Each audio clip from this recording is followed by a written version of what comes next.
Olá, seja bem-vindo ao programa Arte Espírita. Hoje iremos falar de um dos maiores gênios da música no mundo, Frédéric Chopin.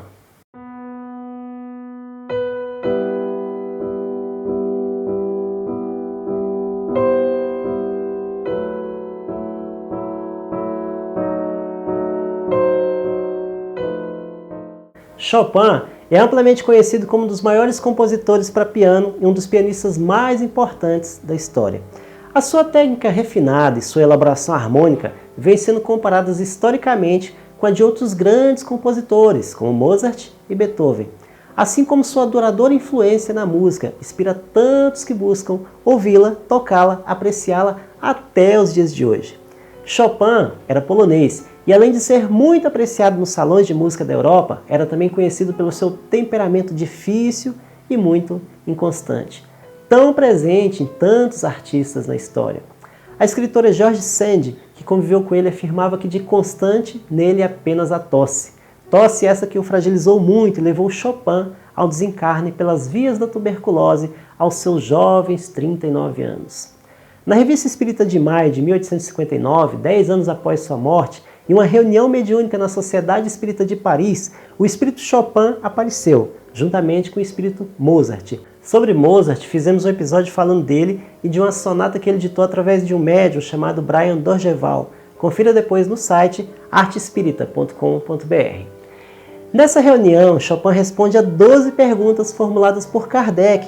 Entre as questões respondidas, ele explica sua melancolia no plano espiritual, como sendo consequência da não realização da prova pela qual ele renascera no início do século XIX, reconhecendo que com sua inteligência ele poderia ter avançado muito mais do que avançou. Temos um bom relato sobre Chopin espírito no livro Devassando o Invisível, da respeitada médium Ivone do Amaral Pereira, em que ela tem vários encontros mediúnicos com ele, e nas palavras dela, eu o via pouco expansivo, geralmente entristecido, embora ele fosse afetuoso e discreto.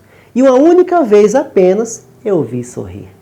E Chopin, em um desses encontros, confessa a Ivone que o grande desgosto que o acompanha, e a tantos outros artistas desencarnados, é que reconhece que no estado da encarnação são arrebatados pela arte, mas se esquecem dos caminhos luminosos que levam à redenção espiritual. O que nos leva à conclusão de que a arte por si só não redime ou santifica o artista. Ele necessita, além dela, do cultivo do amor a Deus, ao próximo, da excelência de uma fé inquebrantável nos princípios divinos e que a lei de Deus é para todos e não é diferente para os artistas.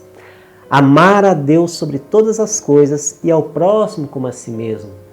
Essa deve ser a bandeira do verdadeiro artista, o artista enamorado do ideal da perfeição, do belo. E mais uma das situações interessantes do livro da Ivone é que Chopin afirma que ele executa sua música junto a compositores para espíritos sofridos em qualquer parte da espiritualidade, haja onde houver sofrimento a ser aliviado através da arte.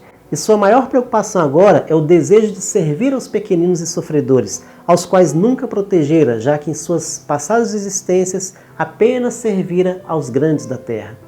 Dessas informações podemos tirar algumas lições. Reencarnamos com as ferramentas necessárias à nossa evolução, e a arte é uma dessas ferramentas.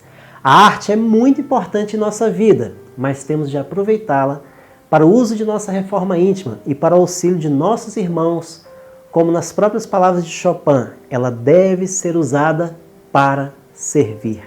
O artista é um instrumento de Deus que deve ao máximo possível dominar as suas paixões inferiores e buscar através da arte sensibilizar os espíritos a buscarem emoções positivas, contribuindo com sua parcela de esforço para o engrandecimento moral da humanidade.